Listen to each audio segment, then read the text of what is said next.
पवित्र बनो क्योंकि मैं पवित्र हूँ। परमेश्वर का वचन कहता है पवित्र बनो क्योंकि मैं पवित्र हूँ। हालेलुया। हमें पाप से अलग पवित्रता की ओर बढ़ते जाना है। और हम ये कैसे कर सकते हैं? हम आज इन्हीं वचनों को देखेंगे और समझेंगे कि कैसे हम पवित्रता की ओर बढ़ सकते हैं। हालेलुया। तो परमेश्वर का वचन निकालेंगे। एक इब्रानियों 10:14 लिखा है उसमें, क्योंकि उसने एक ही चढ़ावे के द्वारा उन्हें जो पवित्र किए जाते हैं सर्वदा के लिए सिद्ध कर दिया है। हालेलुया। वचन में लिखा है कि उन्हें, क्योंकि उसने एक ही चढ़ावे के द्वारा उन्हें जो पवित्र किए जाते हैं। ये हमारे बारे में बात कर रहे हैं जो विश्वासी है। हालेलुया।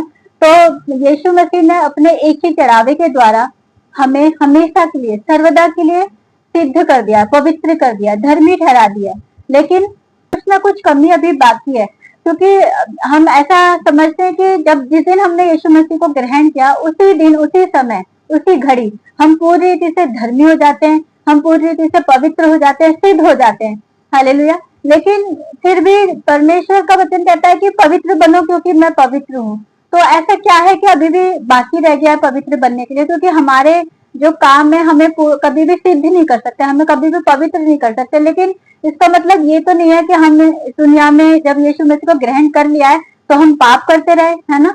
तो बाइबल में लिखा है ना कि क्या हम फिर पाप करते रहे? लेकिन बाइबल का वचन ये कहता है कि नहीं, हमें पाप नहीं करना। इसलिए तो परमेश्वर वचन कहता है कि पवित्र बनो क्योंकि मैं पवित्र हूँ। हालेलुया। तो हम देखेंगे पहला पत्रस 1:15-16 में लिखा है, पर जैसा तुम्हारा बुलाने वाला पवित्र है वैसे ही तुम भी अपने सारे चाल चलन में पवित्र बनो क्योंकि तुम्हारा बुलाने वाला पवित्र है। हालेलुया। तो क्योंकि पत्रस कह रहे हैं कि जैसा तुम्हारा बुलाने वाला पवित्र है ना, जैसा हमारा परमेश्वर पवित्र है वैसा हमें पवित्र बनना है। पर किसमें बनना है? अपने चाल चलन में। आत्मा में तो परमेश्वर ने हमें पूरी रीति से पवित्र बना दिया है। आज हम जब प्रार्थना करने के लिए बैठते हैं, हम परमेश्वर के सम्मुख आते हैं, तो हम किस हिसाब से आते हैं, किस हिम्मत से आते हैं? हमारे अंदर ये हिम्मत है, ये हिवार है कि हमें यीशु मसीह ने अपने लहू के द्वारा पूरी रीति से शुद्ध और पवित्र कर दिया है। हमारे सारे पापों को उन्होंने धो दिया और अपनी धार्मिकता हमें दे दी है। हालेलुया। लेकिन अभी भी पत्रस कह रहे हैं कि तुम्हें अपने सारे चाल चलन में पवित्र बनना है। तो हम वो कैसे बन सकते हैं? जब मैंने ये वचन पढ़ा तो मैं इस वचन के बारे में सोच रही थी कि हमें अपने सारे चाल चलन में पवित्र बनना है। हालेलुया। तो फिर एक और वचन मैंने पढ़ा जिसमें लिखा था यूहन्ना 17:17 में, सत्य के द्वारा उन्हें पवित्र कर मेरा वचन पवित्र है। जब मैंने ये वचन पढ़ा तो मेरे को ऐसा लगा जैसे मेरी आंखें खुल गई और मैं ये सोचने लगी, क्या प्रभु जब हम आपके वचन को पढ़ते हैं तो हम पवित्र बन जाते हैं? मैं इस वचन के बारे में सोच रही थी। मैं अपने घर में भी इस वचन के बारे में डिस्कस कर रही थी अपनी बेटी से और अपने परिवार से कि हम जब वचन पढ़ते हैं तो हम पवित्र बन जाते हैं, यानी कि हमें वचन पढ़ते रहना चाहिए, है ना? तो मैं इस बारे में सोच रही थी कि यानी कि हम जितना वचन पढ़ेंगे उतना पवित्र बनते जाएंगे। लेकिन जब मैं ये सोच ही रही थी तो 1-2 दिन बीत गए और मैं सुबह ब्रश कर रही थी। ब्रश करते करते फिर मैं इस वचन के बारे में सोचने लगी थी। परमेश्वर वचन कहता है सत्य के द्वारा उन्हें पवित्र कर क्योंकि तेरा वचन सत्य है। तो मैं सोच रही थी कि जब हम वचन पढ़ते हैं तो हम पवित्र होते हैं। जब मैं ये सोच रही थी तो परमेश्वर ने कहा नहीं। तब परमेश्वर ने एक वचन मेरे दिमाग में डाला और पवित्र आत्मा ने मुझे एक वचन याद दिलाया और मैं उस वचन में, जब मैंने उस वचन को पढ़ा तो वो लिखा है याकूब 1:23 में, क्योंकि जो कोई वचन का सुनने वाला हो और उस पर चलने वाला ना हो तो वह उस मनुष्य के समान है जो अपना स्वाभाविक मुंह दर्पण में देखता है। हालेलुया। तो ये वचन कह रहा है कि जब हम वचन को सुनते हैं और उस पर चलते नहीं है तो हम ऐसे होते हैं जैसे कि हम सुबह ऑफिस जाते हैं, तैयार होते हैं और अपने आप को, अपने शरीर को देखते हैं कि हम कैसे लग रहे हैं और चले जाते हैं और फिर उसके बाद सारा दिन हम भूल जाते हैं।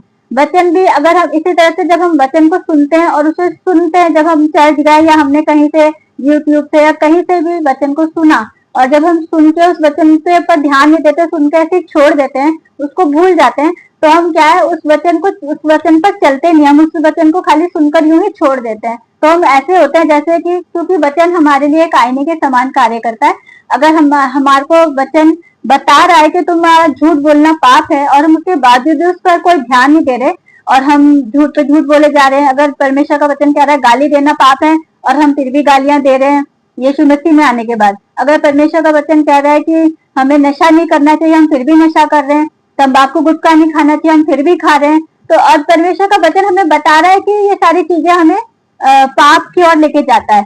अगर हम उसके बावजूद भी हम ये कर रहे हैं, तो क्या हम अपने आप को वैसे कर रहे हैं जैसे कि हमें को परमेश्वर का वचन ने, यानी परमेश्वर का वचन एक आईना और उसने हमें हमारा चेहरा तो दिखाया कि उस चेहरे में ये गंदगी लगी हुई है, लेकिन हम उसको फिर भी साफ नहीं करते, हम उसे सुनकर छोड़ देते हैं और भूल जाते हैं। तो हम क्या होते हैं, हम कैसे हो जाते हैं, एक संसारिक रूप की तरह हो जाते हैं कि हम अपना चेहरा तो देखते हैं शीशे में, लेकिन देखकर चले जाते हैं और भूल जाते हैं, हमें उससे कुछ लेना देना नहीं होता। तो ऐसे ही परमेश्वर वचन कहता है कि अगर तुम वचन को सुनते और उसको सुनकर भूल जाते हो, उसको नहीं, उस पर नहीं चलते, तो तुम ऐसे मनुष्य के समान हो जो संसारिक मनुष्य होते हैं, जो अपना मुंह शीशे में देखते हो और देखकर चले जाते हैं। लेकिन 24 में लिखा है, इसलिए कि वह अपने आप को देखकर चला जाता है और तुरंत भूल जाता है कि मैं कैसा था, है ना। तो परमेश्वर वचन कह रहा है कि जब तुम्हें बताया जाता है कि ये तुम्हारे लिए गलत है और फिर उसके बावजूद भी तुम उसे करते रहते हो, तो हम ऐसे मनुष्य के समान होते हैं जो स्वाभाविक अपना शरीर शीशा में देखते हैं और उसके बाद ऐसे ही चले जाते हैं छोड़ के कि हमें उससे कोई लेना देना नहीं है, हमें क्या जरूरत पड़ी है, हम क्यों वचन पे ध्यान दें, हम, है ना। तो परमेश्वर का वचन हमें समझा रहा है कि हमें क्या करना है। वचन, जो मैंने वचन पढ़ा था कि सत्य के द्वारा उन्हें पवित्र कर, तेरा वचन सत्य है, तो परमेश्वर वचन कह रहा है कि जब तुम वचन को पढ़ते हो तो पवित्र नहीं बनते हो। वचन तो कोई भी पढ़ सकता है ना, कोई अन्य जाति भी पढ़ सकता है, कोई भी पढ़ सकता है, लेकिन वचन को पढ़कर उसे आप अगर अपने जीवन में अप्लाई नहीं करते हो, तो वो वचन आपका किसी भी काम का नहीं है। वो वचन जैसे बाइबल में लिखा है कि शैतान आता है और तुरंत वचन को उठा के ले जाता है, चुरा ले जाता है हमारे जीवन से। उसी तरह से हो जाता है कि हमने वचन तो सुना, लेकिन उसको सुनकर अपने जीवन में अप्लाई नहीं किया, क्योंकि हमने ध्यान धरकर नहीं सुना। वचन में लिखा है कि हमारे को बहुत ध्यान से वचन को सुनना है ना। लिखा है कि क्या कहते हैं, जिसके कान हो वो सुन ले। तो कान तो हम सभी के हैं, लेकिन परमेश्वर का वचन फिर भी बार बार ये कहता है कि जिसके कान हो वो सुन ले। यानी कि हमें वचन जब हमसे बोला जाता है, जब हमें वचन सुनाया जाता है, तो हमें ध्यान भर के सुनना है कि हमें क्या सुनाया जा रहा है, और उस वचन को अपने जीवन में अप्लाई करना भी हमारे लिए उतना ही जरूरी है जितना कि हमारे को अपने जीवन में खाना खाना या हमें नहाना धोना, जब जो हमारे शारीरिक चीजों के लिए, जो हमारे शरीर के लिए हमें जरूरी है, जैसे नहाना धोना, खाना पीना और अपने आप की साफ सफाई रखना, नेल्स काटना, इसी तरह से जब हम परमेश्वर का वचन सुनते हैं तो वो भी हमारे लिए उतना ही जरूरी है, क्योंकि वचन हमें एक आईने की तरह हमारे ऊपर जो गंदगी लगी है, जो हमारा झूठ बोलना, हमारा नशा करना, गुटखा तंबाकू खाना, या फिर गालियां बकना, या फिर व्यभिचार के बारे में सोचना, या किसी को बुरी दृष्टि से देखना, ये सब वचन हमें बताता है कि ये सब चीजें गलत है। और जब हम इनको वचन के द्वारा, जब वचन हम सुनते हैं और उसके द्वारा जब हम अपने जीवन से इन गंदगियों को निकालते हैं, तो हम दिन प्रतिदिन पवित्र बनते जाते हैं। हालेलुया। तो परमेश्वर का वचन कहता है कि तुम